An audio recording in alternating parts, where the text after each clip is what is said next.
السلام علیکم ورحمۃ اللہ وبرکاتہ۔ دوستوں، آج کا سبق کی سیریز میں آج ہم 22 شوال کا سبق پڑھیں گے جو ہے غیبت سے بچو اور بچاؤ۔ شروع کرتے ہیں۔ زبان کو غیبت سے بچاؤ کیونکہ حدیث میں آیا ہے کہ غیبت زنا کاری سے بدتر ہے،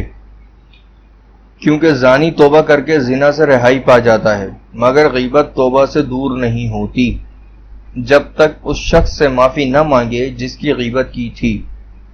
ہر وہ بات جو تم کسی کے بارے میں کہو اگر وہ اس کو سن لے تو رنجیدہ ہو جائے، یعنی کہ اس کو تکلیف پہنچے، بری لگے بات، تو جان لو کہ وہ بات غیبت ہے، اگرچہ وہ صحیح اور سچ ہو۔ ریاکار لوگوں کی غیبت سے دور رہو کیونکہ یہ لوگ دعا اور شفقت کے انداز میں غیبت کرتے ہیں۔ جیسے وہ مثال دے رہے ہیں کہ کہتے ہیں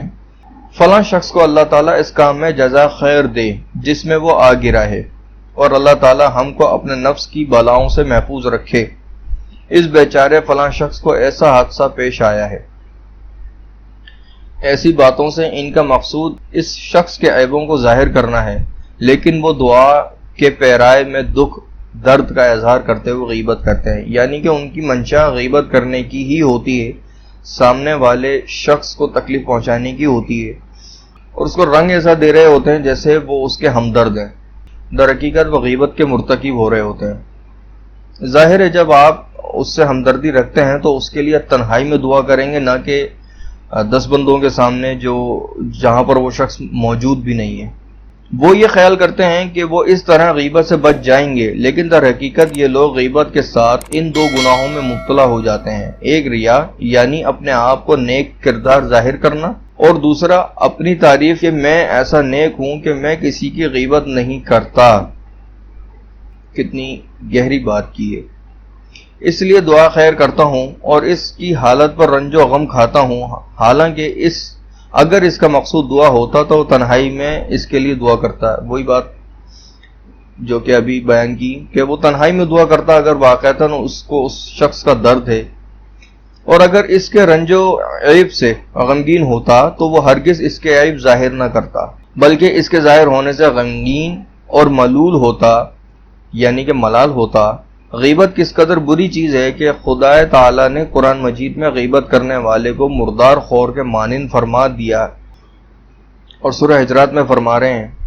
کیا تم میں سے کوئی پسند کرے گا کہ وہ اپنے مرے ہوئے بھائی کا گوشت کھائے، پس تم اس کو سخت ناپسند کرتے ہو تو وہ ہرگز غیبت نہ کرے گا۔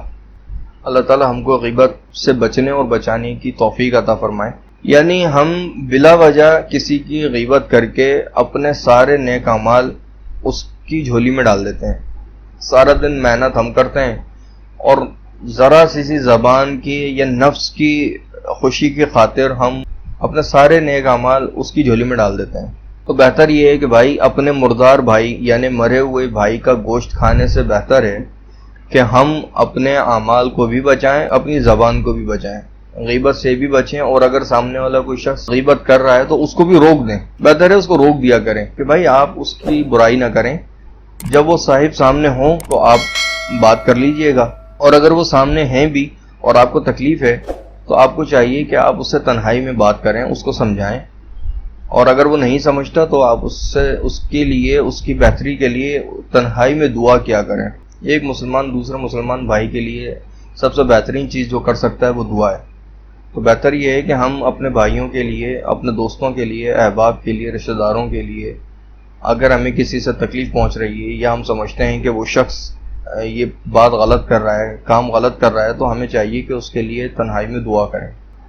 اللہ پاک ہمیں دین کی صحیح سمجھ عطا فرمائے۔ السلام علیکم ورحمۃ اللہ وبرکاتہ۔